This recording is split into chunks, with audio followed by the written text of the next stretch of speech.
Boa noite a todos. É, Vamos começar hoje a nossa sessão clínica da SOGIBA. Eu quero dar boas-vindas para todos, tá? É muito estranho falar com a plateia sem a gente conseguir enxergar, mas eu creio que vocês estejam aí assistindo com a gente. Essa noite é uma noite muito especial, tá? Então, hoje é uma sessão da SOGIBA em conjunto com a sessão da ABM, tá? E é uma sessão muito especial para todos nós, porque desde o início do ano, a SOGIBA está prestando justas homenagens aos seus ex-dirigentes.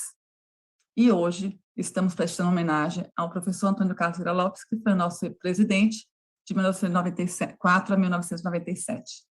Essa homenagem é justa porque a gente reconhece que a SOGIBA de hoje é a construção contínua de todas as presidências e diretorias chegaram até agora, e a nossa também que está aqui no momento, né? Então, tá, quis o destino que a sessão que caiu para ser homenagem ao professor Antônio Carlos Vieira Lopes fosse em conjunto com a ABM. Foi ao acaso. Toninho foi também presidente, também por 2 mandatos da ABM. Quis o acaso que a sessão de Toninho fosse a sessão obstétrica, e quis um feliz acaso para mim em particular, que eu fosse a pessoa responsável para organizar essa sessão e assim a homenageada. Então, vamos lá. Deixa eu voltar isso aqui. Toninho, a criança Toninho, nasceu filho de Dona Helena e seu João, em 31 de maio de 38. Antes que vocês façam contas, eu estou com dificuldade de mudar, gente. Pronto. Antes que vocês fiquem fazendo contas para saber a idade de Toninho, muito mais interessante é a gente ver ao momento que ele nasceu. Eu dei uma pesquisada, 31 de maio, geminiano, que traz a curiosidade, mente ágil, sagaz, alegre e versátil, traz o carisma como ponto principal do geminiano. O ano, pelo horóscopo chinês, é do tigre da terra, personalidade dinâmica e cheia de vivacidade, sinônimo de força e liderança. Mas não foram os astros que talharam Toninho. O homem, Toninho, foi talhado desde a sua infância e adolescência na Península de Itapajipe, entre Roma e Ribeira, onde ele compartilhava liberdade com seus amigos. Imagina, Toninho jovem, cheio de energia, solto na Ribeira, já pensou? Cheio de energia, com sua família, Dona Helena, seu João, e que eu não poderia me furtar de falar de seu avô materno, seu Antônio Martins, que trouxe para Toninho uma vivência e um ensinamento de amor ao próximo e dos bons valores.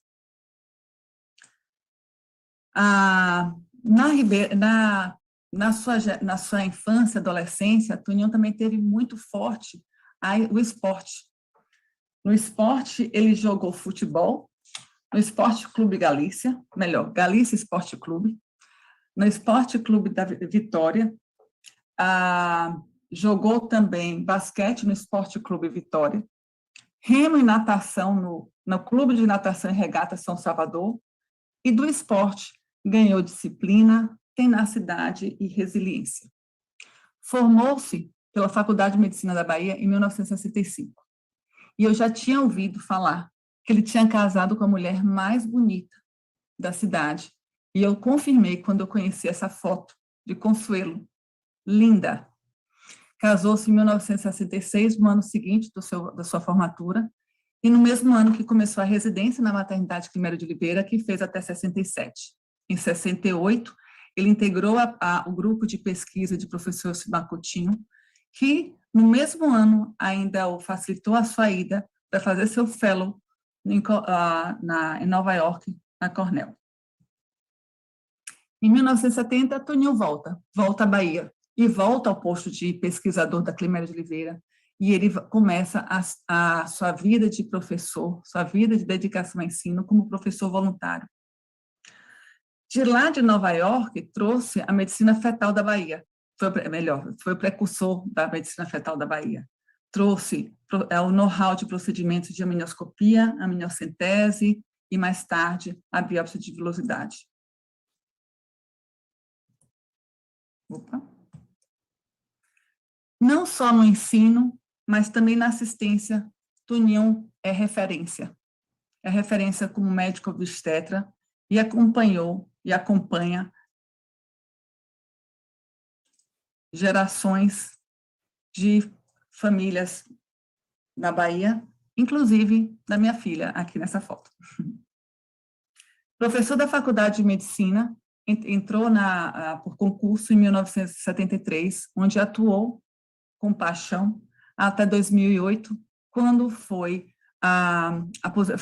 entrou na aposentadoria compulsória. Desculpa, gente, aqui está um monte de coisa quadradinha na minha frente me atrapalhando.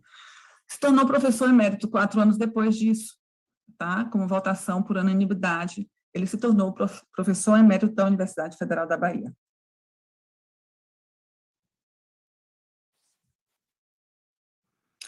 Em 1994, deixa eu ver se eu trago para cá. Em 1994, Toninho se torna, então, presidente da nossa associação, presidente da SOGIBA. Aqui ele desenvolve sua verve associativista e de liderança. Minto! Na realidade, desde a faculdade, ele já tinha sido dirigente do diretório acadêmico, como também foi presidente da Associação Atlética da Faculdade de Medicina da Bahia, onde tem até hoje o seu nome. Na SOGIBA, nesse mesmo primeiro ano dele, ele inaugurou a nossa sede atual, certo? Que fica lá no Fernandes Plaza. E essa foto, eu considero uma foto histórica, onde está presente a sua esposa, Consuelo, professor Josezito, professor Zé Costa, professor Pina, Lívia Chamusca, Clodoaldo Cadete, Gabriel Bittencourt, entre outras pessoas. Na SOGIBA também, em 1996, há 25 anos, ele criou a seção clínica da SOGIBA, que estamos aqui, no momento, continuando esse seu trabalho. Com o entendimento, com uma visão, sendo um visionário, Toninho já entendia desde lá a importância do trabalho multidisciplinar na assistência. Não por um acaso, que na sua gestão ele não fez um, mas fez 2 congressos baianos de ginecologia e obstetrícia, congregado com o encontro de enfermagem perinatal. Em 2008, foi então que a ABM teve, a partir de então, Toninho como seu presidente. Lá ele foi também muito realizador. Recuperou a sede social, criou o auditório, criou a revista ABM, criou o Serviço de Apoio à Atividade Científica Médica, criou o INES, entre tantas outras realizações. Na ABM, ele também foi reconduzido e fez, então, 2 mandatos. Mais recentemente, ele, por concurso, tornou-se membro titular da Academia de Medicina da Bahia e ocupa a cadeira 26, número 26, a qual tem como patrono José Adeodato de Souza. Mais algo muito interessante. O professor José Adeodato, ele era o professor catedrático e o diretor da maternidade Climério de Oliveira, quando Toninho adentrava na vida da obstetrícia como residente, em 1966. Em 2017, ele foi reeleito, ele entrou em 2013, 4 anos depois ele foi eleito presidente, 2 anos depois reeleito presidente, e quebrando as regras, em 2021, foi mais uma vez reconduzido por unanimidade, onde ele está no momento como presidente. Professor Antônio Carlos, presidente ou não presidente da SOGIBA ou da ABM, é aquela pessoa que sempre está junto, sempre disposto a colaborar, sempre dando aulas magistrais, dividindo tudo que sabe, ou pelo menos o que a gente tenta dividir com a gente, tanto que ele sabe. Tanto na parte teórica quanto na parte prática, é uma verdadeira paixão dele, essa de ensinar, o ensino. O ensino é realmente uma das suas grandes paixões. Mas ele nos ensina muito mais. não só como passar no fórceps, não só todas as patologias obstétricas, não só ética. Toninho nos ensina a ultrapassarmos paradigmas, a festejarmos juntos. Não termos vergonha de ser alegres, nem da irreverência. Ensina como tornar os momentos em momentos especiais. Nos ensina a sorrir, nos ensina a sermos leves, a sermos acolhedores. Ensina o valor da amizade, ensina que a amizade deve ser cultivada todos os dias, todos os anos. Aqui é ele com sua turma de faculdade e todos os anos se reencontram em final de ano. Nos ensina a cultivar a amizade, não é qualquer amizade, é a amizade de todas as horas. Ensina nosso sentimento de família, sendo um bom filho de Dona Helena, um bom pai de Luciana, Adriana e Lucas, um avô, então, não precisa nem falar, que imagens falam por si próprio. Deu sentido à nossa família, a família sojibiana, abençoando os nossos domingos, ao provocar toda semana um sorriso em nós. De fato, os astros já tinham previsto. Era vinha aí uma personalidade dinâmica, cheia de vivacidade, do tigre da terra.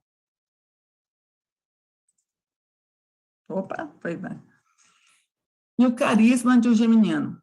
Mas ele, com toda certeza, ultrapassou muitas previsões dos astros. A Toninho, o nosso amor e nossa eterna gratidão. E aqui, o troféu que hoje ele recebeu, da Sojiba.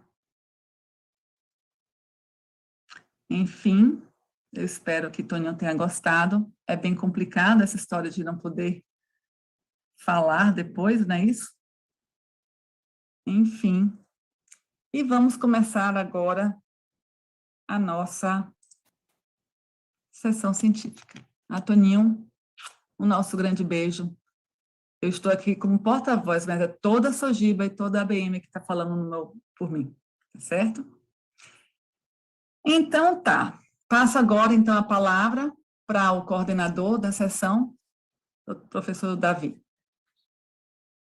Difícil começar agora, mas o legado do Antônio Carlos sempre foi o ensino, dividir o conteúdo, né? Nos emociona, Cláudia, a sua fala, nos toca profundamente a todos nós, aqueles que convivem mais de perto, mais de longe. A admiração para o professor Antônio Carlos é de todos, né? E a partir de hoje, Cláudia, eu posso acreditar nos astros, né? Porque se tem uma descrição em relação à personalidade desse homem, né, em todos os sentidos falando, está bem colocado ali em relação ao que os astros já previu, como você disse muito bem, né? Enfim, é emocionante, todos nós podemos ir embora para casa, melhor, estamos todos em casa, podemos desligar agora e deitar a cabeça no travesseiro e sonhar aí com uma vida melhor, com essa trajetória que convive com o Dr. Antônio Carlos, e muito tempo não está convivendo com isso. Mas, enfim, vamos seguir o seu direcionamento, né, a sua lição, vai durar muito tempo isso. Então, nós temos aqui como tema a discussão sobre o pré-natal de risco habitual e como realizá-lo. Nós vemos aqui hoje duas pessoas, né, o impacto que essa assistência pré-natal tem. O pré-natal, que é uma ação de medicina preventiva por excelência e que formatado está nesse modelo que nós executamos, que nós acompanhamos hoje em dia. A partir de pouco tempo, poucos séculos, foi normatizado, um pouco mais de um século, eu diria, foi normatizado o pré-natal que nós conhecemos, e essas divisões, nesse olhar médico, tem um olhar médico, né, fenômeno fisiológico, que é a gravidez, a parturição, que o divide em risco habitual e alto risco. Esse vai como olhar médico está presente aí o tempo todo, na busca da patologia, né? Nós que, de alguma forma, desenvolvemos com a questão da graduação e da pós-graduação, a gente tem que ter essa perspectiva, eu particularmente, de tirar esse olhar do patológico, da busca do patológico por parte dos alunos e dos residentes, mas pensar sempre que é um fenômeno fisiológico. Mas não tem como negar, existe uma situação de maior vulnerabilidade, de todos os pontos de vista, quer seja do ponto de vista biológico, quer seja do ponto de vista emocional, quer seja do ponto de vista social, a gravidez. A gravidez é um processo transformador e um limite tênue que separa o que é normal, o que é fisiológico, o que é aceito como normal, daquele que não é muito tênue. E nós, obstetras, temos essa aptidão, um pouco da loucura, de conviver com uma situação que muitas vezes não sabemos onde é o fisiológico, onde é o patológico, né? E aí vamos discutir hoje aquilo que é o risco habitual. As pessoas podem estar, porque a Sociedade de Ginecologia ela busca falar sobre o pré-natal de risco habitual, porque traz duas pessoas com formação tão robusta para falar sobre isso, porque é justamente aí, quando você pisca os olhos, quando você esquece de entender os símbolos que estão presentes, não é? Que está sendo desenhado na sua frente na condução dessa gestante, é que existe a intercorrência, a complicação.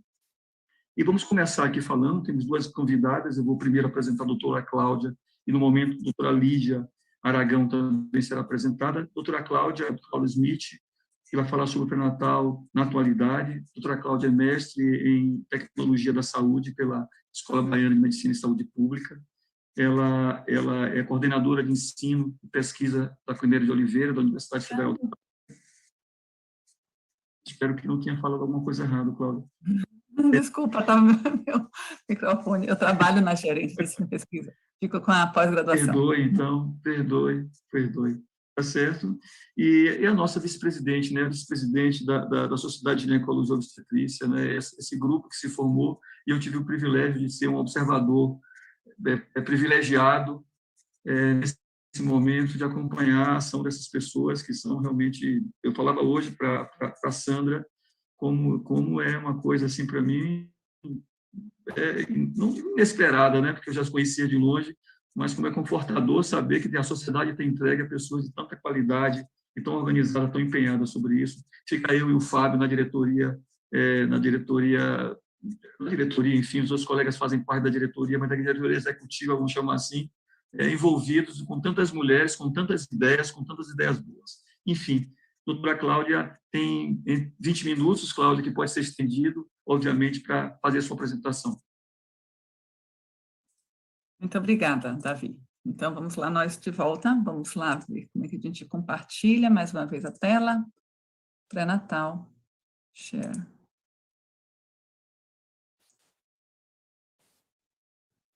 Vocês estão vendo, por favor? Sim, Cláudia, ouvindo e vendo. Tá ótimo. Vocês estão me vendo também, não estão? Então, aqui eu não estou me vendo, mas tudo bem. Então, vamos lá. Não consigo. Desculpa? Tranquilo, está tudo ótimo. Tá joia. Então, hoje vamos falar sobre pré-natal de risco habitual. É interessante que, assim, muitos de vocês devem ter falado assim, nossa, mas falar de pré-natal de baixo risco, que assunto insosso, será que realmente tem alguma coisa interessante para trazer? Mas é exatamente por causa disso que a gente resolveu trazer, porque ele parece inofensivo, entre aspas, mas ele é o nosso grande instrumento, porque é dele que vai sair a identificação das mulheres que vão se tornar de alto risco, né? Nem todas já começam a gravidez como alto risco, e se a gente não identificá-las, a gente perde um grande momento para cuidar. O objetivo, de uma forma geral, do pré-natal é o acompanhamento, assegurando o desenvolvimento da gestação, permitir um parto de um recém-nascido saudável, eu não digo nem mais saudável, que seja um futuro adulto saudável, evitar o impacto para a saúde da mãe, inclusive no seu aspecto psicossocial. A atenção pré-natal possibilita o controle de fatores de risco que trazem complicações à gestação, permite a detecção e tratamento oportuno das complicações e contribui para que o desfecho perinatal e materno sejam favoráveis. Muito bem. Estudos mostram que o número insuficiente de consultas pré-natal é um fator de risco para a mortalidade, tanto fetal quanto neonatal. Falta de intervenções no momento apropriado da gravidez pode ocasionar parto prematuro. A total ausência de acompanhamento pré-natal, nem que seja umazinha consulta, já faz alguma diferença, mas se você não tiver nada, já torna a grávida como classificação de alto risco, porque só de óbito neonatal já vai aumentar em 2 vezes. A maternidade segura é um tripé. O pré-natal é um desses pés. Então, temos o pré-natal, a assistência obstétrica ao parto e assistência ao recém-nascido.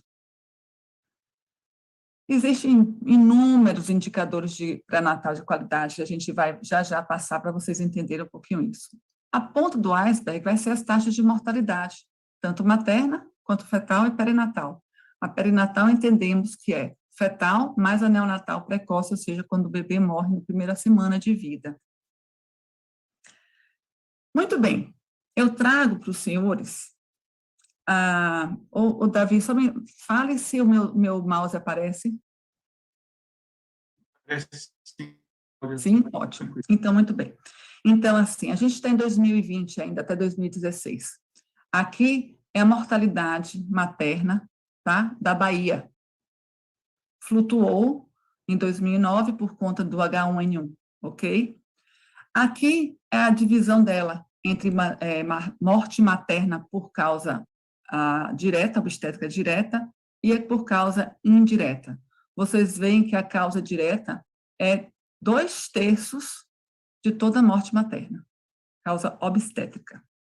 Continuando de 2016 a 2020, esse é novinho, esses dados, tá?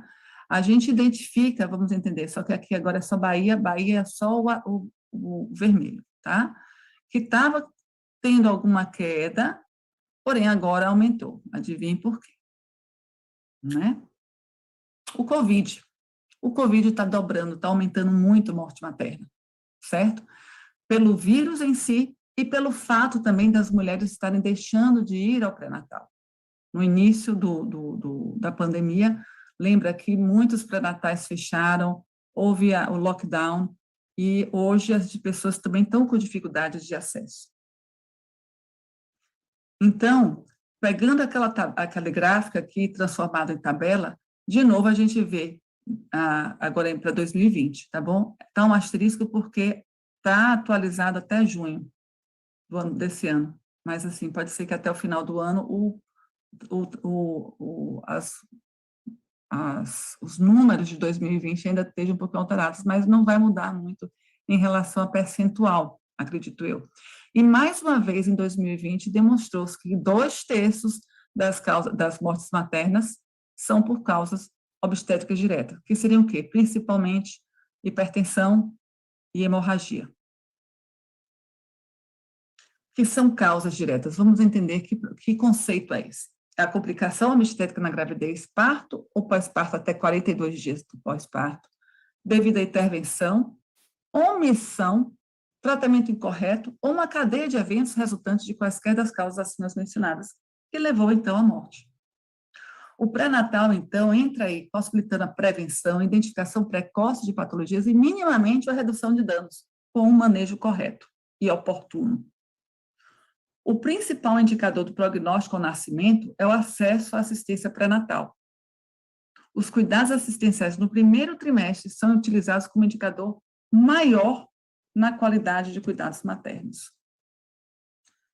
Vou falar alguma coisa também sobre a mortalidade infantil, porque, como eu falei lá do começo, a taxa de mortalidade, a razão de mortalidade materna e as taxas de mortalidade infantil são indicadores se está tendo um bom ou não bom pré-natal naquela sociedade, naquela comunidade, certo?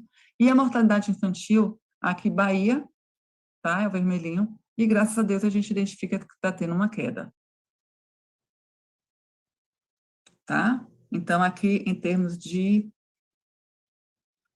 a cada bionativivos, vocês veem que está tendo uma queda devagarzinho, mas está acontecendo.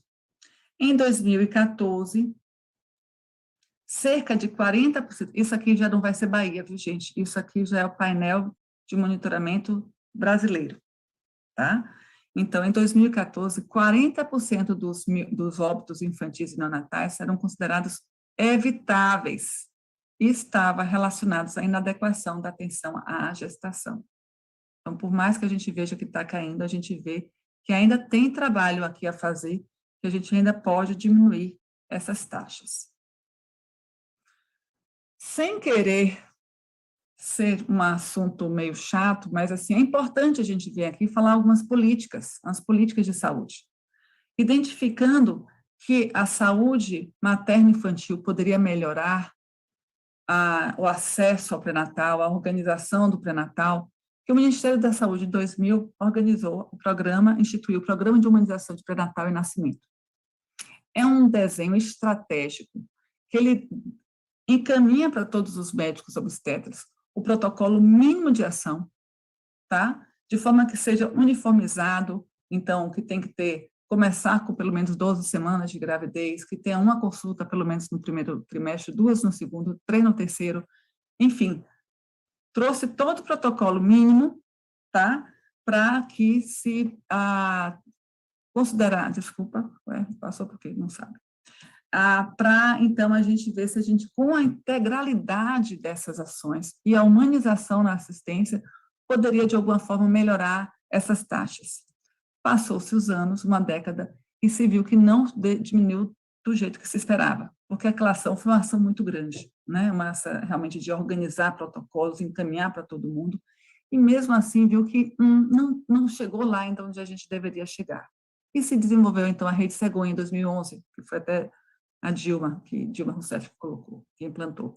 Enfim, a rede ele veio complementar o PHPN de forma a organizar e estruturar o sistema de saúde, de forma que criou um mapa de vinculação, então, aonde a mulher mora, a unidade básica de saúde que vai atendê-la, que vai ser a porta de entrada para o serviço de saúde, quando ela, então, precisasse de se tornasse alto risco, então, lá mesmo seria encaminhado, enfim, gerando uma continuidade do cuidado, sem nenhuma fragmentação, com referenciamento ao hospital, à maternidade, andando sozinho, a maternidade onde ela vai fazer seus internamentos, todos necessários, tá? E até a assistência do seu filho até 2 anos de idade. Esta é a Rede Cegonha, tá?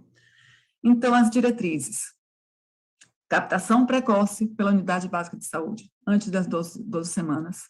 Sendo a estratégia da saúde de família, a unidade básica de saúde, a porta de entrada e que será responsável pela paciente por toda a gestação.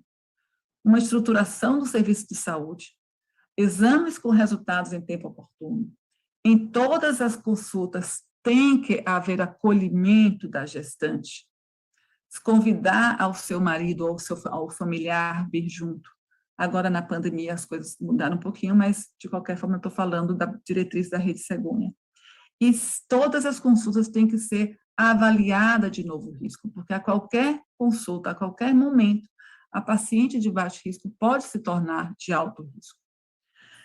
Encaminhamento e acompanhamento por serviço do pré-natal de alto risco, quando indicado, tá? E mesmo que a paciente vá para um outro serviço de alto risco, ela continua sendo acompanhada pela UDI, a Unidade Básica de Saúde, também, em paralelo. Não desvincula hora nenhuma. Aqui, como eu coloquei, a vinculação com a unidade é mantida de forma a possibilitar o cuidado integral. Está andando sozinho esse negócio. A vinculação no local do parto, tá? Que é a paternidade de referência, e a alimentação do sistema de informação do Ministério da Saúde. Então, é estabelecido que no SUS, o pré-natal de risco habitual pode ser realizado pelo médico generalista ou enfermeiro. Quando isso surgiu, eu me lembro que foi uma certa mal-estar entre nós, médicos obstetras, tá? Mas isso tudo tem base, isso é tudo em evidência científica.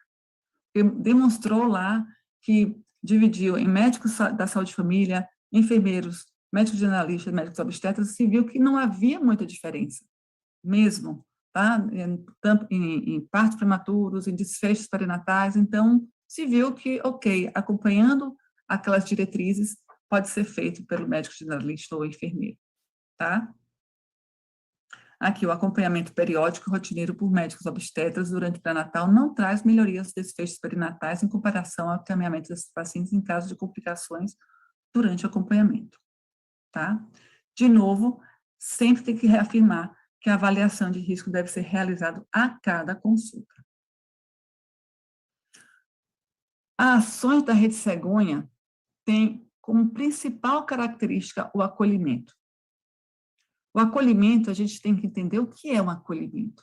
É onde a paciente deve se sentir bem, segura, onde ela vai receber uma escuta qualificada, diferente daquele pré-natal que vai ser poucas conversas, muito exame, muito pedido de exame, mas não, é parar para ouvir, para conhecê-la, conhecer suas crenças, seus costumes, seu entendimento de parto, de gravidez, em que situação ela está. A gente sabe que a qualidade dos desfechos vai ser pior em pacientes que têm menor nível de escolaridade, talvez essas tenham até mais dificuldade de compreensão, então essas que a gente deve ter mais tempo para explicar todas as orientações educativas, tá?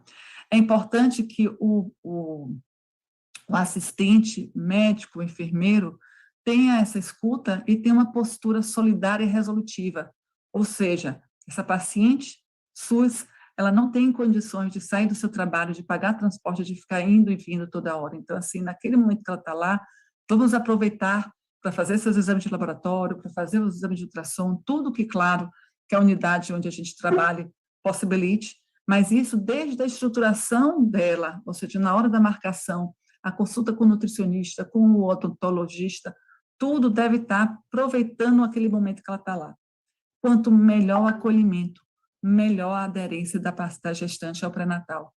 No meu mestrado, a minha dissertação foi sobre pré-natal, e eu identifiquei, foram 1.100 mulheres da maternidade que pariram lá na Clínica de Oliveira, as que tinham abandonado o pré-natal, as mulheres que não se sentiram acolhidas, teve o risco relativo de abandono do pré-natal 1,5 vezes maior do que aquelas que se sentiram acolhidas.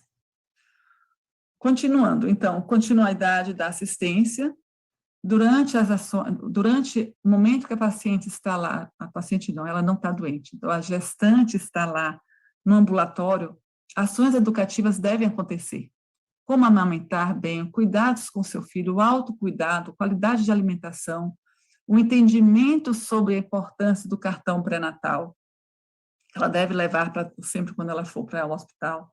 Nesses momentos, a gente não pode perder a oportunidade. Claro, os exames clínicos, os exames complementares e o preenchimento com letra legível, clara e entrega da caderneta da gestante.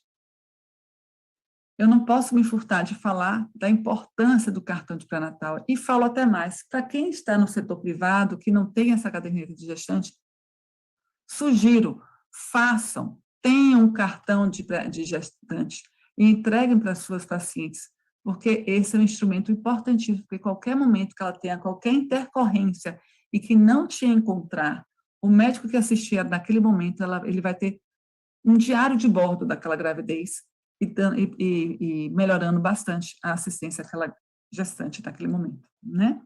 O preenchimento deve acontecer desde a primeira consulta, e já na primeira consulta deve se identificar qual é a maternidade de referência que ela deve recorrer a qualquer problema que aconteça.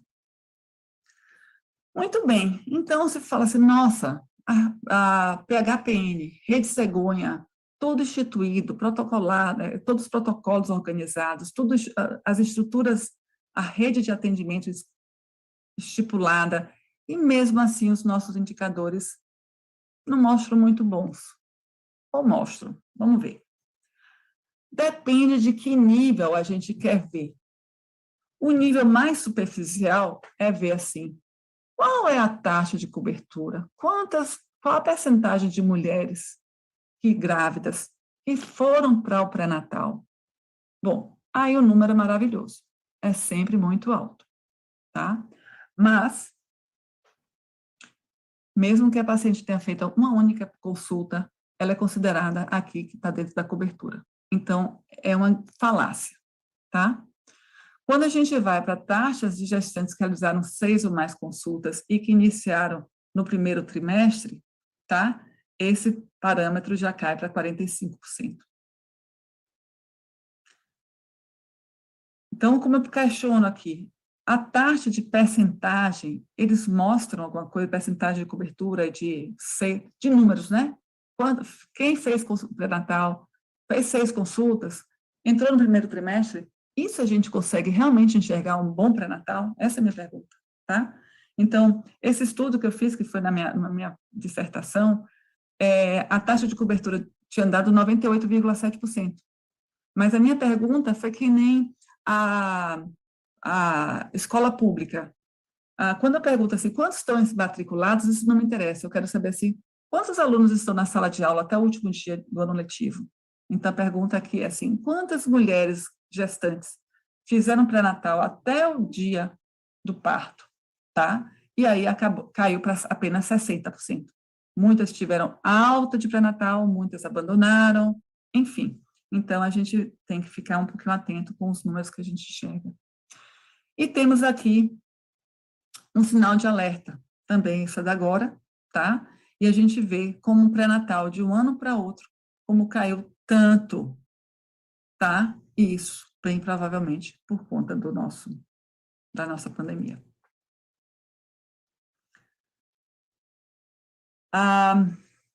Em relação a mulheres com 7 ou mais consultas de pré-natal, em macro-região, vamos falar aqui da Bahia, tá? Então, de 2008 a 2020, de novo, que ainda os dados não estão completos, tá? Mas, assim, mulheres que fizeram 7 ou mais consultas de pré-natal, na Bahia, foi de 56,7%, tá? Pelo PHPN, a gente tem vários indicadores. Eu vou só falar por alto, claro que a gente não vai ficar lá falando de indicador, mas eu só quero falar assim, quanto mais fundo a gente mexe, mais baixo vai dar a taxa de adesão, tá? Então, indicador nível 1 começou no primeiro trimestre, fez 6 ou mais consultas, o nível 2 fez exame de sangue, fez grupo sanguíneo RH, fez sorologia, fez exame de urina, fez glicemia. E nível 3 repetiu a glicemia, repetiu a sorologia, tá? E aí a adequação foi caindo. Então, tem um estudo de 2014, tá? Que aí, quando foi ver até nível 3, a adequação só teve em 7,4%. E se morasse em área urbana ou rural, isso também iria variar, como também variou a depender do nível da escolaridade. Os indicadores da rede cegonha são um pouquinho diferentes, são esses aqui, tá? E, segundo esse autor, já a adequação chegou a 0,4% só, tá? Ou seja, quer dizer que o desenho pode ser bom, só que ele não está, de fato, implantado, certo? E isso variou, aqui embaixo, onde é que está meu caliper? Aqui. Em pacientes de zona urbana e de zona rural, 0. Conseguiram fazer todos esses exames. Então, então fica a pergunta, como melhorar a qualidade, afinal de contas, né? Então, a gente tem que melhorar a nível da estrutura do serviço de saúde, a gente precisa ser mais acessível, ter mais consultórios, mais número de consultas acessíveis às mulheres. Tem que ter uma assistência multidisciplinar. De novo, tem que ter uma integração de consultas marcadas, multidisciplinares e realização de exames. Tem que dar segurança a essa mulher. Com ações educativas, ser acolhedor, não basta quem está dentro daquela porta, sentado na mesa, esperando a mulher ser recebida, estar sendo acolhedor, mas desde a portaria. Ela tem que se sentir naquele serviço cuidada, e assim ela vai querer sempre estar de volta lá.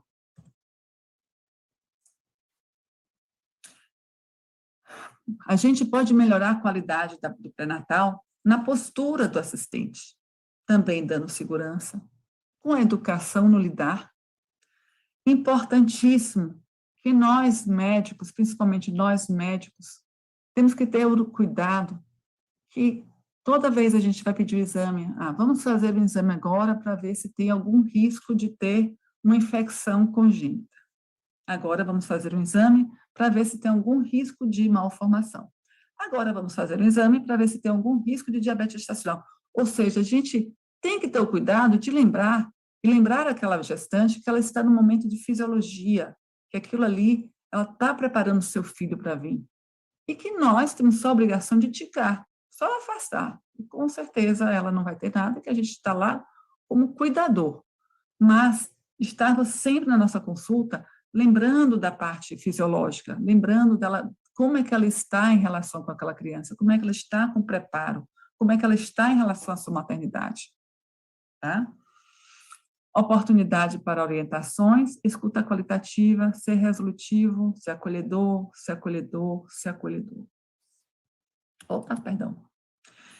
E, por fim, como melhorar a aderência da gestante à assistência de pré-natal. Aí eu vou ler um trecho de um artigo que eu li. O comprometimento da mulher surge a partir do momento em que ela tem um acesso adequado ao serviço de pré-natal, em que as propostas de programação são informadas, enfim, que ela se sente integrada e responsável pelo cuidado. Esses elementos contribuem para a humanização na atenção obstétrica, porém isso não será alcançado enquanto o atendimento às gestantes continuarem sendo executados de forma fragmentada, impessoal e sem diálogos pelas equipes de saúde e entre elas. Logo, a reversão desse quadro deve ocorrer com a sistematização de atendimento pré-natal, tendo a humanização como real direcionador do atendimento e a atenção sendo focalizadas nas mulheres mais vulneráveis. Enfim, era isso, eu agradeço e levantei a bola para agora, então, nossa queridíssima Lídia falar das evidências científicas no protocolo de pré-natal. Boa noite, estou aqui por perto. Parabéns, Cláudia, pela apresentação. Eu acho que, durante a apresentação, esse resgate sobre o que fundamenta a assistência pré-natal, que rompe, a sua fala rompe com essa dicotomia em relação a pré-natal que possa ser feito dentro do Sistema Único de Saúde, ou que possa ser feito dentro do ambiente da medicina suplementar, da clínica privada.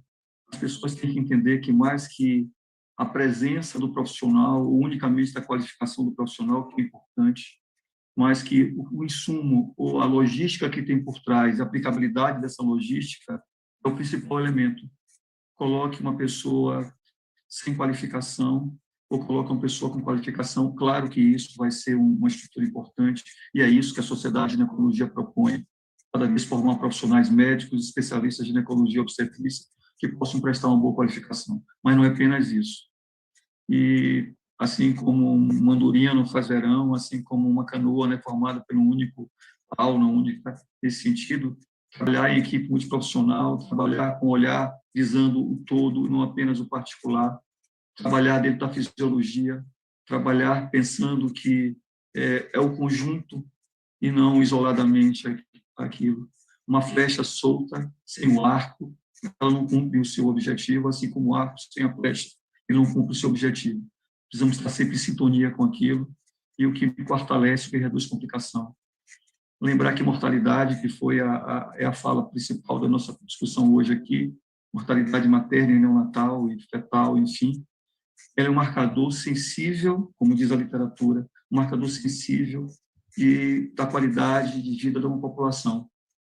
Não é? E esses divisores, essa dificuldade econômica, essa dificuldade cultural, se reflete no acesso a uma assistência qualificada, que aumenta esses indicadores. E agora vamos ter a contrapartida, nem a contrapartida, mas a complementação da fala de Cláudia, através de doutora Lídia Aragão, né, que vai falar como realizar o pré-natal de risco habitual dentro das evidências científicas. Doutora Lídia, que é mestre pela Unifesp, Universidade de São Paulo, e professora do Departamento de Ginecologia e Obstetrícia da UFBA. As duas foram muito humildes, né? Pediram para que falasse apenas dois dos títulos delas e muito, mas acho que fala muito da juventude de Lídia e sobre os títulos que ela tem e os espaços de trabalho que ela já ocupa. Lídia, por favor, fique à vontade, você tem um tempo que você precisar, Lídia, para poder falar sem problema nenhum. Boa noite a todos, boa noite, doutor Davi.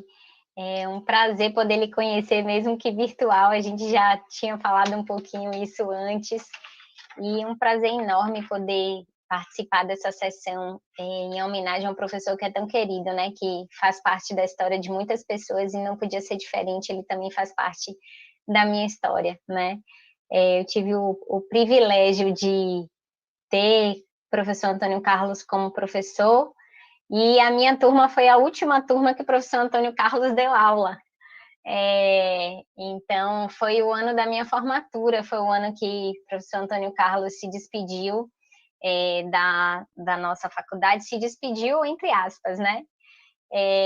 Então, eu sou muito feliz, muito honrada mesmo por ter tido a presença do Dr. Antônio Carlos na minha vida. E agradecer a Sojiba pelo convite, falar que a gente vai conversar um pouquinho sobre pré-natal de risco habitual, que eu também tive o prazer e o privilégio de poder participar da confecção de um protocolo de pré-natal de baixo risco da nossa maternidade escola, que é a Maternidade Climério de Oliveira. Então, hoje eu vou apresentar esse protocolo que nós criamos. A doutora Cláudia também é uma incentivadora e uma responsável aí pela concretização desse protocolo. E foi um protocolo construído, doutor Davi, há muitas mãos, né? Eu acho que isso que é o interessante desse protocolo, é isso que traz a beleza desse protocolo de pré-natal, da gente entender que o médico obstetra sozinho não pode, né, nem deve cuidar de um paciente. Então, a beleza desse protocolo e o meu agradecimento em nome de toda a maternidade aos residentes da ginecologia obstetrícia da casa, aos residentes de saúde da família que puderam contribuir, aos residentes de enfermagem, os preceptores e professores de enfermagem, a nutrição, o serviço social, a educação física. Então, foram muitas mãos mesmo para poder confeccionar isso aqui que eu vou apresentar agora. Então, eu vou compartilhar aqui com vocês a apresentação.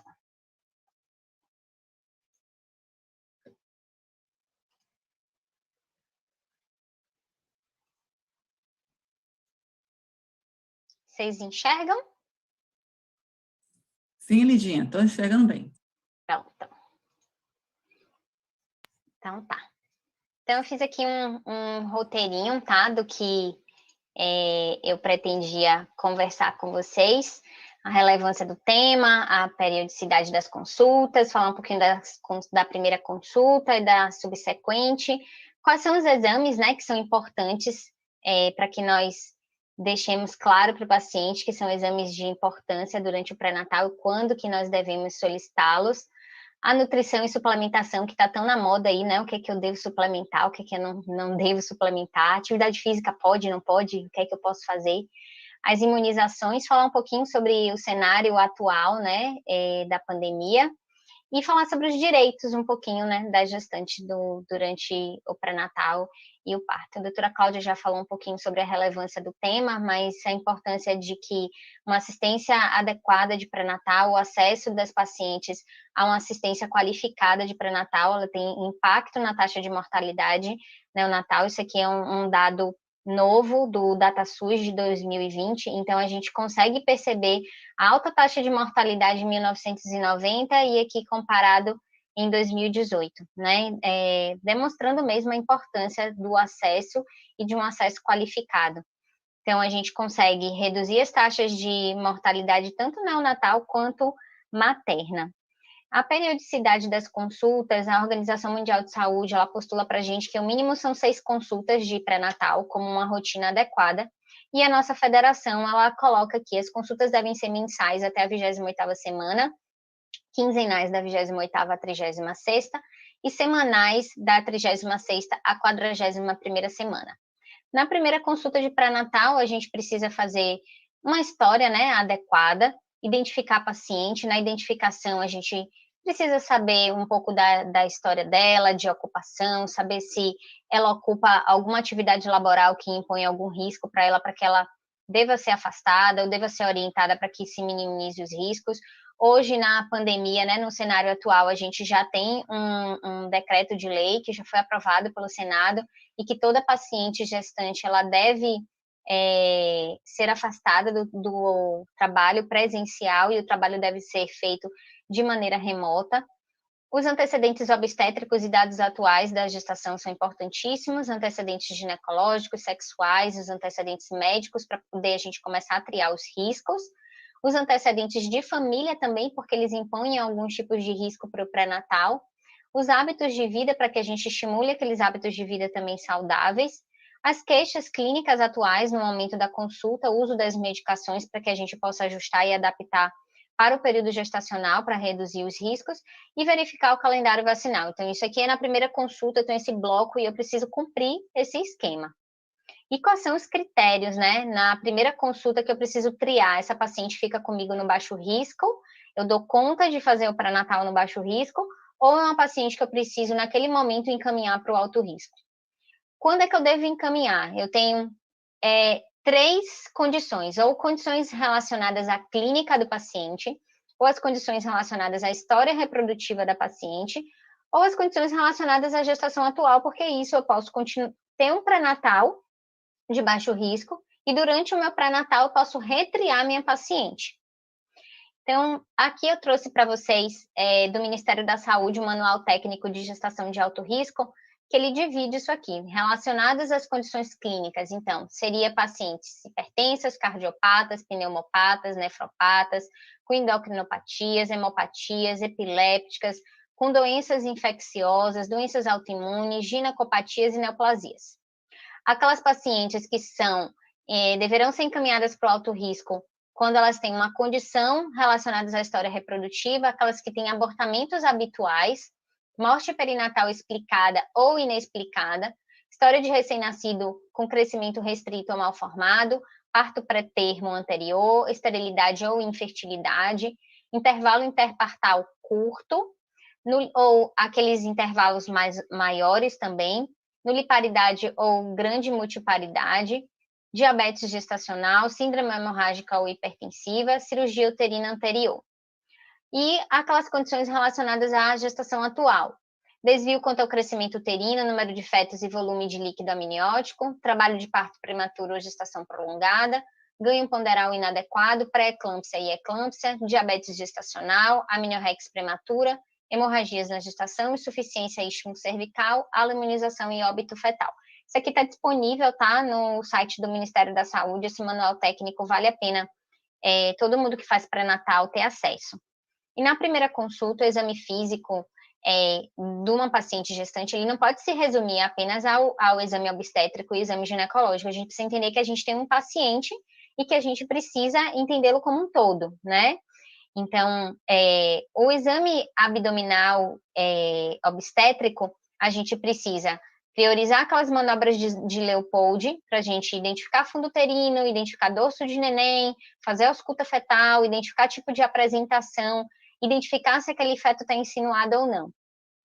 No exame ginecológico, sempre na primeira consulta de pré-natal, realizar o exame especular para que a gente identifique qualquer tipo de lesão de vulva, lesão de vagina, lesão de colo, qualquer secreção vaginal que seja patológica, e lembrar sempre de fazer exame das extremidades, tá? É nessa hora que a gente precisa fazer a orientação do uso das meias elásticas, como prevenção para edema, para varizes, orientar, né, da importância que tem em relação a isso. Eu acho que todo mundo que acaba passando lá na Climério sabe que a gente é super chato em relação a essas orientações, porque são as condições fisiológicas da gestação que acabam aumentando mesmo o edema, elas ficam mais desconfortáveis, o retorno venoso está um pouco mais difícil.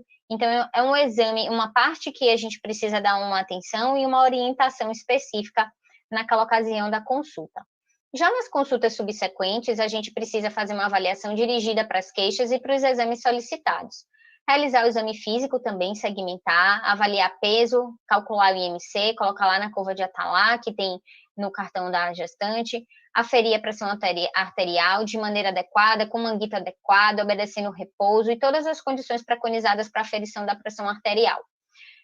Novamente, realizar a altura uterina, a ausculta dos batimentos cardiofetais e os exames dos demais sistemas, eles vão direcionados para as queixas dos pacientes. Então, a paciente está com uma queixa de dispneia, então eu vou fazer exame do meu aparelho respiratório. O paciente tem uma queixa de palpitação, então eu vou fazer meu exame cardiovascular. Então, a gente vai dirigindo as queixas, o exame físico conforme as queixas, tá?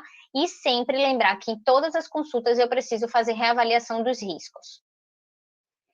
E aí chega aqueles exames complementares, dividir um pouquinho aqui nosso bate-papo nisso. O que é que eu tenho que pedir de exames complementares?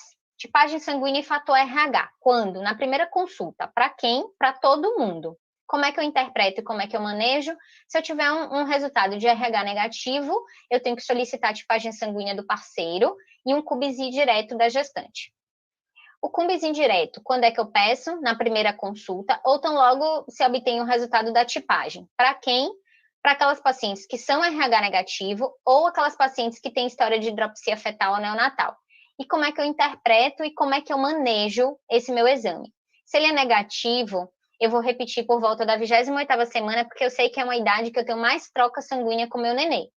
Se ele é positivo até 1/8, eu vou repetir a cada 4 semanas. E se ele é positivo maior do que 1/8, eu tenho que encaminhar para o alto risco e eu vou seguir protocolo específico, porque eu preciso investigar anemia fetal, preciso fazer aqueles exames de Doppler que são específicos para essa condição. Hemograma, quando é que eu peço? Na primeira consulta ou no terceiro trimestre. Para quem? Para todo mundo. Como é que eu interpreto e como é que eu manejo?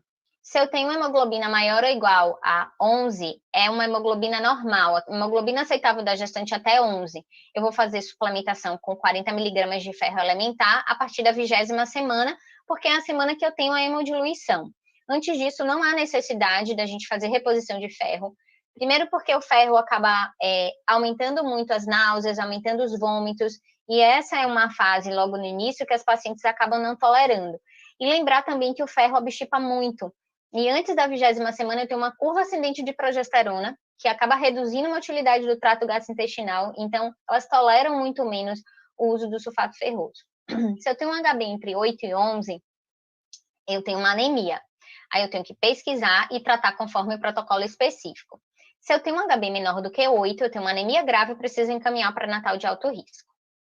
Sumário de urina e urocultura. Quando é que eu peço? Na primeira consulta e no terceiro tri. Para quem? Para todo mundo também. Como é que eu interpreto e como é que eu manejo? Em caso de infecção urinária, aquela paciente que tem sintomas clássicos, ela fala para você que ela tem disúria, que ela tem odor na urina, ou naquelas pacientes que têm bacteriúria assintomática, elas não têm nada. Bacteriúria assintomática, pessoal, só posso dar diagnóstico na urocultura, quando eu tenho mais do que 100 mil unidades formadoras de colônia. Não dá para dar diagnóstico de bacteriúria assintomática no sumário de urina, tá? Então, quando eu tenho ou infecção urinária ou bacteriúria assintomática durante a gestação, eu tenho que repetir a urocultura de controle, depois que eu fizer o tratamento, depois de 7 dias, e aí, daí para o final da gestação, eu tenho que repetir a cada 4 semanas até o termo. Parasitológico de fezes pede? Sim. Na primeira consulta, ou quando eu estiver frente a um diagnóstico de anemia, que eu preciso pesquisar parasitose intestinal. E trata, se eu tiver uma parasitose, trata, certo? Então, eu vou pedir para todas as pacientes e eu vou tratar os quadros clínicos exuberantes associados à anemia ou às infecções maciças. Então, existem os antiparasitários que eles são liberados para uso durante a gestação. Então, eu devo pedir um parasitológico de fezes. O ideal é que eu peço parasitológico de fezes em 3 amostras. Preventivo. Quando que eu peço? Preferencialmente até o 7º mês. Lembrar aqui que é uma oportunidade que eu tenho de poder avaliar aquela paciente. Então, tem várias mulheres que têm a copocitologia oncótica em atraso, e a ida ao pré-natalista é uma oportunidade que eu tenho para poder fazer coleta desse exame. Então, para quem? Para todas as gestantes com indicação de rastreio, aquelas pacientes que não estão com a copocitologia em atraso, elas não precisam ser triadas. Como é que eu interpreto e como é que eu manejo esse exame?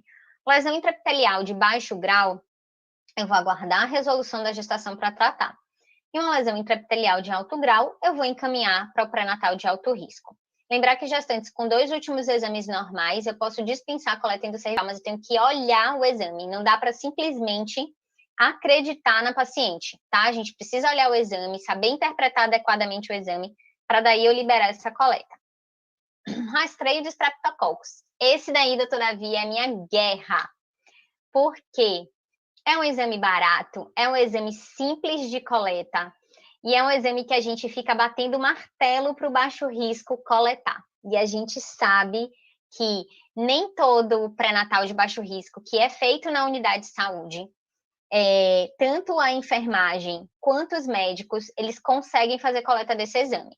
Então, a gente tem que ir em busca disso, a gente precisa brigar para que todas as nossas pacientes tenham acesso ao rastreio do Streptococcus, porque é um exame simples, um exame barato, um exame que reduz muito quando a gente pensa, por exemplo, no custo do exame e no custo de ter um bebê com sepsis neonatal. O desastre que é a gente ter um bebê com sepsis neonatal, as estadias em UTI neo, sem falar nos óbitos que podem acontecer devidos à sepse causada por Streptococcus.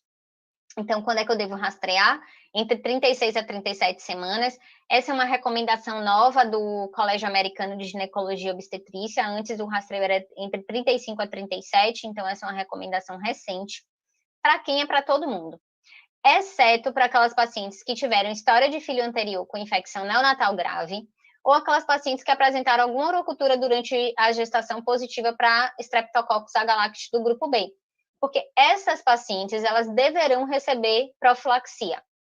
E como é que eu interpreto e manejo? Se eu tenho um resultado positivo, eu vou indicar antibiótico profilaxia intraparto. Não tem que tratar antes, tá? Que também isso aí a gente vê muito. Pacientes que chegam com resultado do strepto e aí estão lá recebendo ampicilina via oral, não adiantou nada. O paciente precisa ser tratado no momento que ela é admitida na maternidade. Eu só não vou fazer essa profilaxia para aquelas pacientes que são submetidas à cesárea eletiva, que têm as membranas amnióticas íntegras e que estão fora de trabalho de parto.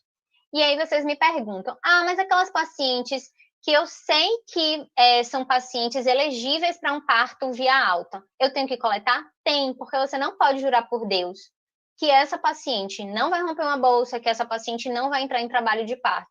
Então, a gente precisa fazer rastreio mesmo para todo e qualquer paciente. TSH e T4 livre, para quem? Isso aqui, gente, eu peguei de algumas revisões, né, que a gente foi montando o protocolo, e aí a gente saiu revisando várias revistas e vários guidelines mesmo de endocrinologia. Então, para quem? Apenas para os pacientes de alto risco para tireoidopatias. Acaba que vira quase todo mundo, olhem só. Os fatores de risco para tireoidopatias: história de hiper ou de hipotireoidismo, sinais ou sintomas de disfunção tireoidiana, história de radiação em cabeça, pescoço ou cirurgia tireoidiana, idade maior do que 30 anos. Quase todo mundo tem mais do que 30 anos hoje, né? Que engravida. Graças a Deus, eu acho que a gente tem visto mesmo uma idade crescente aí das gestantes. Diabetes tipo 1 ou outra condição autoimune. História de abortamento, parto prematuro ou infertilidade. Pacientes com mais do que 2 gestações anteriores. Quase todos os nossos pacientes, né, do pré-natal. História familiar de disfunção tireoidiana ou tireoidopatia autoimune. Obesidade com IMC maior do que 40. Uso de almeodarona, lítio ou contraste iodado recente. E aquelas pacientes que residem em área de insuficiência na ingesta de iodo.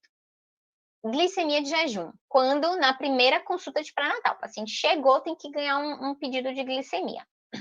Então, é para todo mundo. Como é que eu interpreto?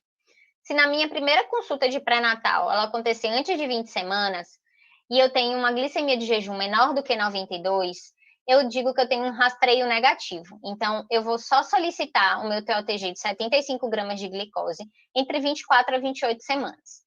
Se na minha primeira consulta de pré-natal eu tenho uma glicemia entre 92 a 126, eu tenho que repetir minha glicemia de jejum para eu confirmar um possível diagnóstico de diabetes mellitus gestacional de diagnóstico precoce. Isso aqui, gente, é um diagnóstico que veio com o estudo RAPO, que foi aquele estudo multicêntrico, belíssimo. Então, hoje, quando as pacientes confirmam a glicemia entre 92 a 126 antes da 20ª semana, eu dou o diagnóstico de diabetes mellitus gestacional precoce. E quando eu tenho um resultado maior do que 126, isso é igual à população geral. É a clínica médica aqui. Eu vou repetir minha glicemia de jejum para confirmar o meu diagnóstico e vou solicitar uma HB glicada. Se a minha glicemia de jejum for maior ou igual a 126 ou a glicada maior do que 6,5, ela tem um diagnóstico de diabetes prévio que ela podia não saber. E o TOTG, quando é que eu faço? Para todo mundo que tenha rastreio negativo, ou seja, aquele que teve a glicemia de jejum menor do que 92, entre 24 a 28 semanas. Por que 24 a 28 semanas? Essa idade mágica, né?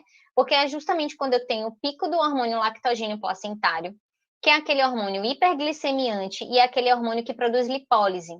Então, como ele produz lipólise, ele acaba liberando muito ácido graxo na periferia, que aumenta a resistência periférica à insulina. Daí a gente entende e fica fácil até para tratar diabetes gestacional. Então, como eu tenho essa fase que eu tenho um pico do lactogênio, é justamente nessa fase que eu vou pedir TOTG. E aí, o grande pulo do gato, que às vezes as pessoas falam assim, eu não vou pedir o teste de tolerância oral porque é muito chato, é um exame que incomoda, é um exame que a paciente passa mal, ela é magrinha, ela faz atividade física sempre. Não importa. Se ela é gestante, ela tem placenta, ela tem lactogênio placentário, então ela tem risco de fazer diabetes gestacional, então ela tem que fazer o exame. Como é que eu vou interpretar? Se o meu jejum vier entre 92 a 125, ela tem um diagnóstico de diabetes mellitus gestacional. Se ela tem um jejum maior do que 126, eu venho para cá. Tenho que confirmar de novo com a glicemia de jejum e com a glicada. Se eu tenho duas acima de 126 ou glicada maior do que 6,5, ela é diabética prévia. Se na primeira hora eu tenho um valor maior ou igual a 180, ela é diabética gestacional.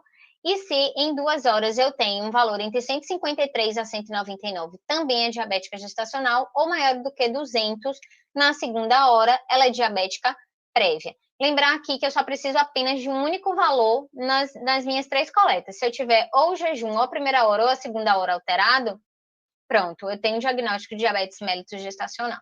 E aí eu tenho que encaminhar para alto risco, encaminhar para nutricionista, encaminhar para endocrinologista. Eletroforese de hemoglobina. Por que eu peço eletroforese de hemoglobina? Eletroforese de hemoglobina é um dos exames, a gente tem 2 exames que são particulares do pré-natal da Bahia. Um é a eletroforese de hemoglobina, porque nós somos endêmicos para anemia falciforme. Então, a gente precisa fazer esse rastreio. Sempre na primeira consulta, para todas as gestantes, e como é que eu interpreto e manejo? Se eu tenho hemoglobina padrão AA, é aquela hemoglobina normal. Se eu tenho HbAS ou HbAc, eu tenho o traço de anemia falciforme, e aí eu vou dar a orientação genética e vou solicitar a eletroforese do parceiro. E se eu tenho HBSS ou HBSC, eu tenho a doença falciforme e tenho que encaminhar para o pré-natal de alto risco para o hematologista. Citomegalovírus. Citomegalovírus e rubéola, pessoal, é a guerra entre a obstetrícia e a pediatria, né? Mas eu não entro nessa guerra, não. Então, vamos lá. Para quem? Apenas em caso onde existe evidência ultrassonográfica de infecção congênita, isso aqui é a recomendação de todos esses protocolos que eu coloquei aqui abaixo do slide. Então, apenas em casos onde existe evidência ultrassonográfica de infecção congênita, que normalmente são aquelas calcificações periventriculares, sintomatologia materna ou pacientes com sorologia positiva para HIV. Como é que eu vou interpretar e manejar? As sorologias positivas demandam testes de avidez para diferenciar entre uma infecção aguda ou crônica, e já as sorologias negativas, elas devem ser repetidas em pelo menos 4 semanas. A toxo, sempre na primeira consulta, eu vou repetir conforme resultado para todas as gestantes, como é que eu interpreto e como é que eu manejo. Se eu tenho IgG reagente, ela é imune, não tenho necessidade de repetir novas sorologias. Se eu tenho um IgG não reagente, um IgM reagente, ou eu tenho infecção recente ou eu tenho um falso positivo. Na dúvida, eu tenho que iniciar a espiramicina e repetir minha sorologia em 3 semanas. Um IgG positivo confirma infecção recente. Se eu tenho um IgG positivo e um IgM positivo, eu tenho ou infecção crônica ou uma infecção recente. Eu vou repetir a sorologia em 2 semanas e eu vou fazer o teste de avidez. Se eu tiver uma avidez menor do que 30, eu tenho uma infecção recente. Se eu tenho um IgG não reagente e o IgM também não reagente, eu digo que eu tenho um paciente suscetível à toxoplasmose. Eu tenho que dar as medidas de orientação em relação a toxo, né, os cuidados com os alimentos, com os animais, e eu tenho que repetir a sorologia em todos os trimestres, no primeiro, no segundo e no terceiro trimestre. Rubéola é outra guerra entre a obstetrícia e a pediatria, mas a gente não quer guerra com ninguém, então a gente pede na primeira consulta, para todo mundo, como é que eu interpreto e manejo. Quando eu falo que é a guerra entre a pediatria e a obstetrícia, é o seguinte, a gente realmente não tem na obstetrícia nenhuma recomendação formal do que fazer quando a gente tem um exame desse positivo, né? Mas óbvio que eu saber que uma paciente fez uma soroconversão durante a gestação é super importante para quem vai fazer uma assistência numa sala de parto, né? Então, por isso que a gente acabou colocando no nosso protocolo, tá? Da maternidade. Então, quando eu tenho um IgG reagente e o IgM não reagente, eu tenho um paciente imune, não tenho necessidade de repetir essa sorologia. Quando eu tenho um IgG não reagente e um IgM não reagente, eu digo que ela é suscetível. Eu vou orientá-la a vacinar somente pós-parto, porque eu não posso fazer uma vacina durante a gestação, e eu vou manter contracepção para ela depois da vacinação, no mínimo por 3 meses. Quando eu tenho um IgG reagente e um IgM reagente, eu digo que eu tenho infecção, então eu vou manejar conforme o protocolo específico. Sífilis, quando na primeira consulta, no terceiro trimestre e sempre no momento do internamento. Então, todas as maternidades precisam fazer o teste rápido de sífilis e de HIV. Para todo mundo, como é que eu interpreto e como é que eu manejo? Se eu tenho um teste rápido treponêmico reagente, eu tenho que solicitar um VDRL e eu tenho que testar o parceiro sexual. Se eu tenho um teste rápido não reagente, eu vou realizar a sorologia no terceiro tri e no momento do parto. Se eu tenho um VDRL reagente, eu vou tratar a paciente e o parceiro e vou repetir meu VD mensalmente para poder acompanhar a curva de queda. E se eu tenho um VDRL não reagente, eu vou repetir a sorologia no terceiro trimestre e no momento do parto. HIV, quando na primeira consulta e no terceiro trimestre, para todas as pacientes. Como é que eu interpreto e como é que eu manejo? Se eu tenho um teste rápido reagente, a conduta é realizar um novo teste rápido. Se reagente, eu vou solicitar carga viral e manejar conforme protocolo específico. Se os resultados forem discordantes, eu vou solicitar uma sorologia. Se eu tenho um teste rápido não reagente, eu vou fazer um novo teste no terceiro trimestre e no momento do internamento para o parto. Hepatite B na primeira consulta e no terceiro tri para todas as pacientes. Como é que eu interpreto e manejo? Lembrar que aqui eu preciso pedir também um anti-HBS para poder orientar a vacina, é uma vacina liberada durante a gestação. Se eu tenho um HBsAg reagente, eu tenho que solicitar o HBeAg e as transaminases. E se o HBeAg for reagente, eu tenho que encaminhar para um pré-natal de alto risco. Se eu tenho um HBsAg não reagente, eu vou repetir a sorologia no terceiro tri. E quando eu tenho uma paciente que tem um anti-HBs negativo, eu tenho que checar o calendário vacinal. Se ela tiver um calendário vacinal conhecido, aí a gente verificar que, por exemplo, o esquema vacinal está incompleto, eu vou orientar que ela conclua aquele esquema. Ou, se ela tiver um esquema completo, ela pode não ter tido uma resposta imunológica satisfatória. Então, eu vou orientar que essa paciente revacine, mas não adianta ficar pedindo para a paciente revacinar não sei quantas vezes. Então, as recomendações da Sociedade de Infectologia é que a gente só reoriente a fazer um segundo esquema completo, porque se a paciente não desenvolveu memória imunológica, ela não vai desenvolver, tá? Então, não adianta a gente também ficar dando antígeno o tempo inteiro para a paciente. Hepatite C é parecido lá com aquele do TSH e do T4 livre que gera uma aflição. Então, os protocolos colocam que para quem? Apenas para situação em risco. Olha só, quem são aquelas pacientes elegíveis para situação de risco? As usuárias de drogas injetáveis ou parceiros usuários, a história transfusional de sangue ou derivados, pacientes co-infectadas com vírus B ou HIV, portadores de piercing ou tatuagem, contactantes sexuais de portadores do vírus B, do vírus C ou HIV, receptoras de transplante de órgãos, portadoras de enzimas hepáticas elevadas e as mulheres em situação de rua. HTLV devo solicitar quando? Na primeira consulta, para quem? Para todas as gestantes.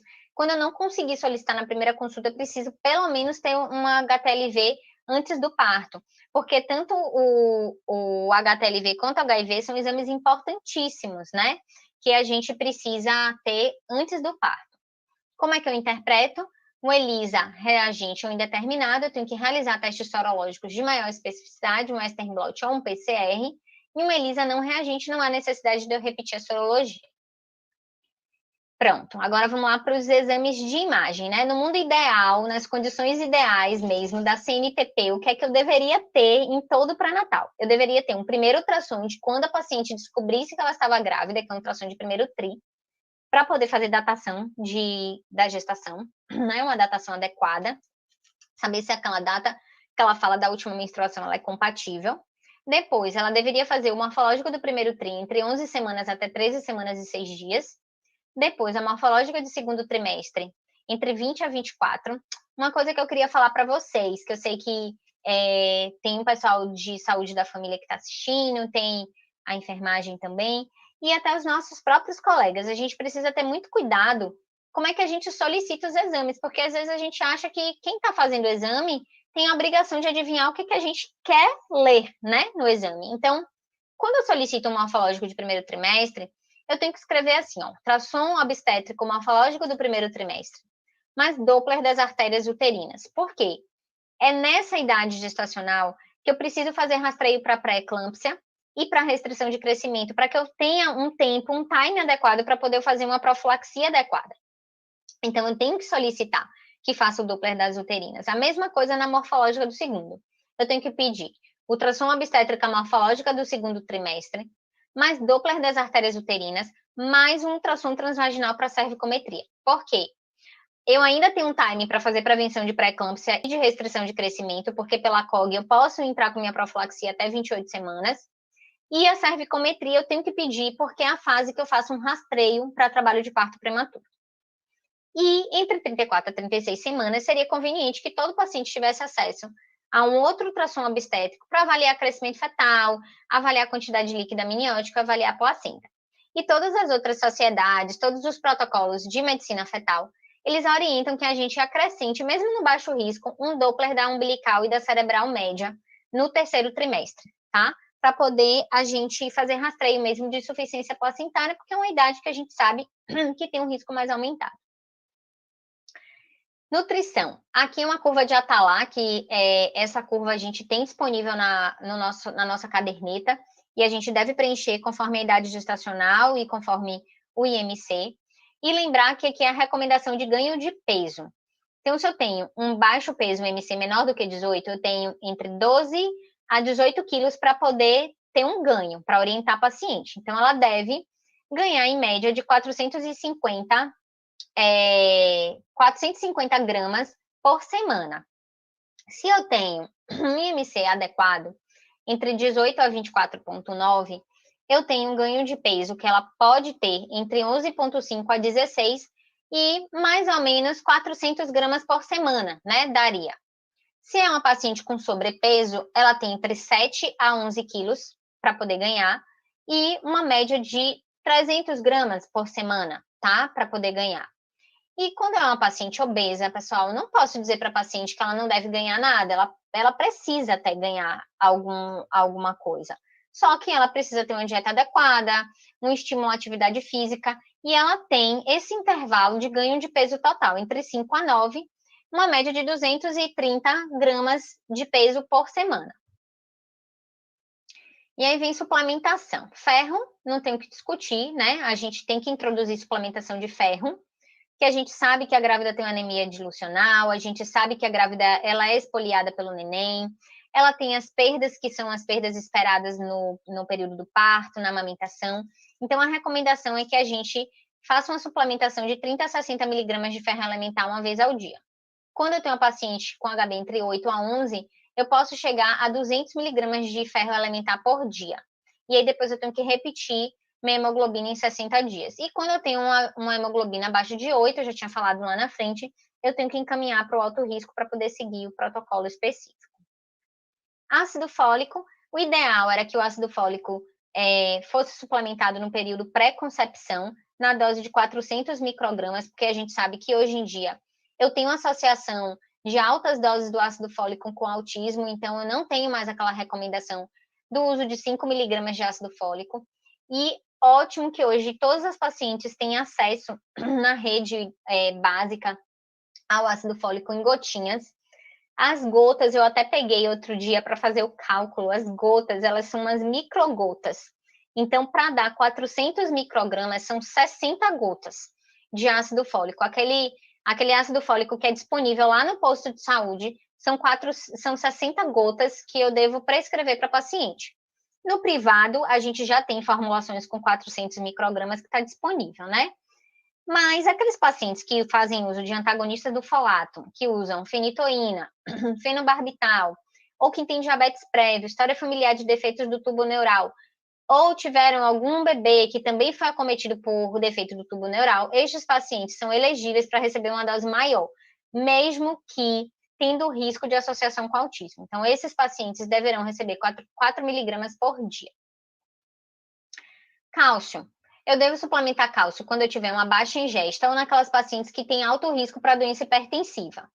A dose é até de 2,5 gramas de cálcio da 12ª semana até a lactação. O ômega 3, pessoal, o ômega 3 é uma discussão, né? Hoje em dia está em voga aí tantos suplementos, mas a recomendação é a seguinte, que gestantes com baixa ingesta, né, de ômega, elas devem ser suplementadas com 1.000 miligramas por dia até 2,5 gramas por dia. A gente não tem muitos trabalhos na literatura com uma evidência forte de recomendação, mas a gente já tem alguns trabalhos robustos.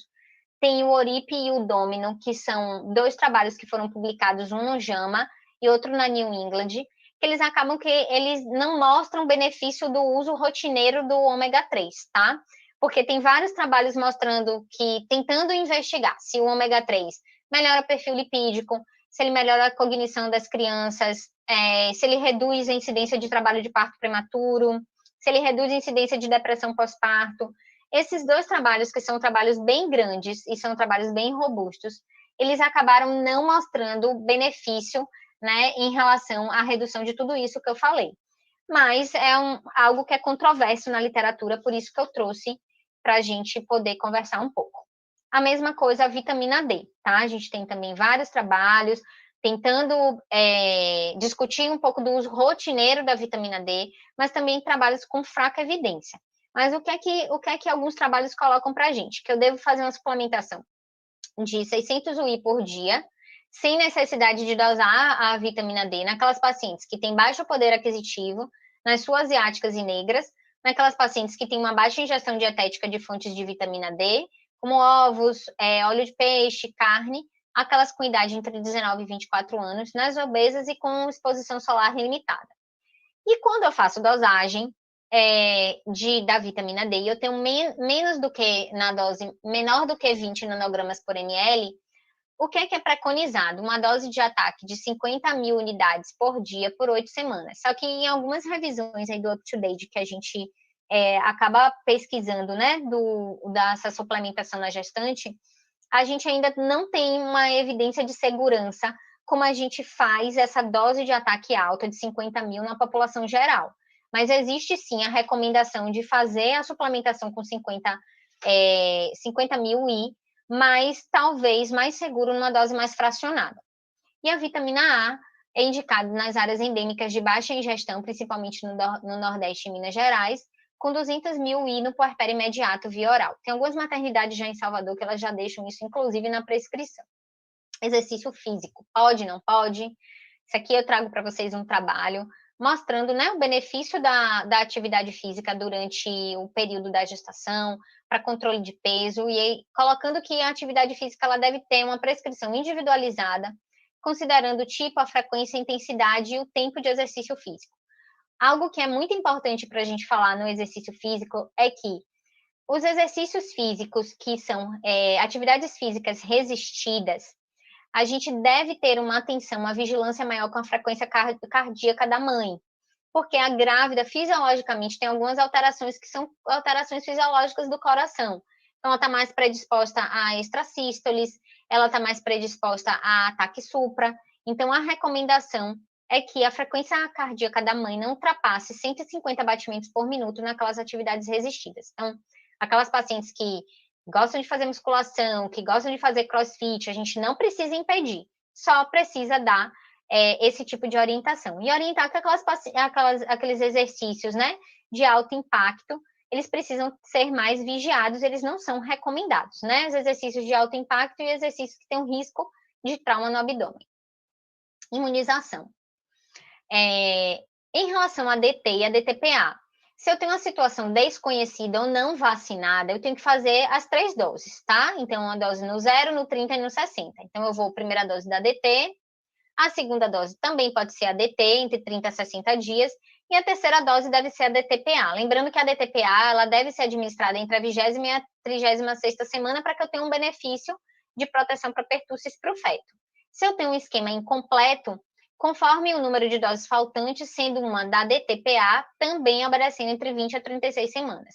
E 3 ou mais doses, uma dose tem que ser a DTPA preferencialmente. A hepatite B eu já falei um pouquinho, né, que se tiver um anti-HBS negativo, eu preciso vacinar, e lembrar lá que não preciso ficar revacinando não sei quantas vezes. Influenza é para todo mundo, a vacinação anual, em qualquer idade gestacional. Botei em vermelhinho aí a hepatite A e a meningocócica, porque não são vacinas que estão disponíveis aí no Sistema Único de Saúde, mas por alguns trabalhos, algumas portarias aí do Ministério da Saúde, acaba sendo recomendada em 2 doses, e a meningocócica também considerada segundo o perfil epidemiológico. A febre amarela, ela é recomendada quando os benefícios superam os riscos, então a gente sempre tem que botar numa balança. E a vacina da raiva, depender do tipo de acidente e das condições do animal agressor, se a gente puder ter uma vigilância com o animal, o ideal é que a gente não faça vacina de raiva para gestante. A pneumocócica são para todas aquelas pacientes que têm risco para doença pneumocócica invasiva, que está aí listado, tá? Nessa tabela, e está disponível também no site do Ministério da Saúde e em todos os manuais técnicos de imunobiológicos especiais. A imunoglobulina anti-D também é uma luta, né, para poder a gente conseguir fazer com que todo mundo tenha acesso, né? A imunoglobulina anti-D, ela deve ser feita naquela paciente que é RH negativo e tem cumbis indireto negativo. Não dá para poder fazer imunoglobulina anti-D em quem tem cumbis indireto positivo. Eu devo administrar na 28ª semana de gestação, porque eu sei que é uma idade gestacional que eu tenho mais troca de sangue entre mãe e nenê, ou eu também devo administrar imunoglobulina anti-D em qualquer fase da gestação que a mãe tenha tido algum tipo de sangramento. E ela é dispensável se há certeza de RH negativo do pai da criança. A imunização contra a Covid-19 ela é permitida nos Estados Unidos, aprovada pelo FDA, a Pfizer, a Moderna e a Janssen, e permitidas no Brasil a Sinovac, Butantan, a Pfizer e a AstraZeneca, a Oxford. Ela foi suspensa em maio, né, e está sob investigação. Então, a imunização contra a Covid-19, ela é indicada pelo Royal College. A gente sabe todos os benefícios, né, do uso da vacina. Tem que ser uma decisão partilhada entre o pré-natalista e a gestante, explicado para a gestante, né, sobre os riscos, sobre os benefícios, mas é uma recomendação do Royal College. E naquelas pacientes, né, na atual conjuntura da Covid-19, continuo, não continuo pré-natal, eu diminuo o número das consultas, eu diminuo os exames de laboratório. Então, eu tenho que manter os exames de laboratório naquelas idades que eu comentei, e todos aqueles exames, eles devem ser feitos, independente de pandemia ou não. A mesma coisa com os ultrassons, só que os serviços precisam se adaptar. E nós, profissionais de saúde, também. Então, deve ser respeitado um distanciamento social, né, para poder reduzir o risco de transmissão. Não dá para ter na sala toda a família como antigamente ia, né? Ia o parceiro, ia uma mãe, ia uma outra avó, e assim, era uma festa, né, dentro de uma sala de atendimento de pré-natal. Hoje não dá, a gente precisa restringir, a mesma coisa para salas de parto. E as consultas, existe agora a possibilidade das consultas remotas, a telemedicina, né? E aí, alguns serviços realmente já implantaram isso. Na nossa maternidade escola, isso já foi implantado, tem funcionado super bem. É uma realidade que chegou e eu acho que ela vai ficar. Eu queria falar para vocês que não tem relação entre o número de visitas e o risco de desenvolver Covid-19. Muito pelo contrário. As visitas reduzidas e a não realização dos exames laboratoriais e a não realização dos ultrassons, isso aumenta muito a morbimortalidade, tanto materna quanto neonatal. E naquelas pacientes, né, que...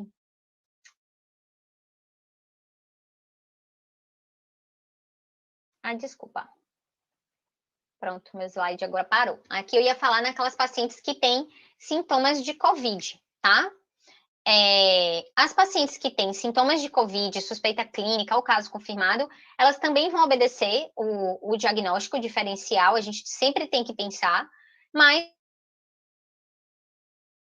a gente precisa oferecer o teste, o RT-PCR, atendimento médico de urgência.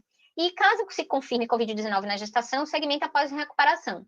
Os casos leves, eles têm que voltar à rotina habitual de pré-natal, após o término do isolamento, né? Hoje a gente fala que o isolamento é apenas de 10 dias.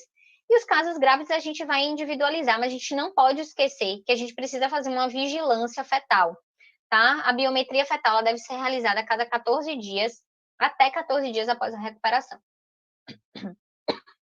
Aqui eu trago alguns direitos da gestante, né? A gestante está amparada por direitos trabalhistas, por direitos sociais, por direitos do pré-natal, de ter um acompanhamento médico gratuito, de levar sua acompanhante, de ter acesso às vacinas, aos exames, os direitos no parto, direito ao parto, escolher a sua via de parto, de levar o seu acompanhante, de expor suas reações e sentimentos, e os direitos no pós-parto. Lembrar que as avaliações da gestante, só recapitulando, devem ser mensais e obedecendo lá todas aquelas idades que eu falei no início. A anamnese social ela é super importante com a identificação das mulheres em situação de risco ou vulnerabilidade social.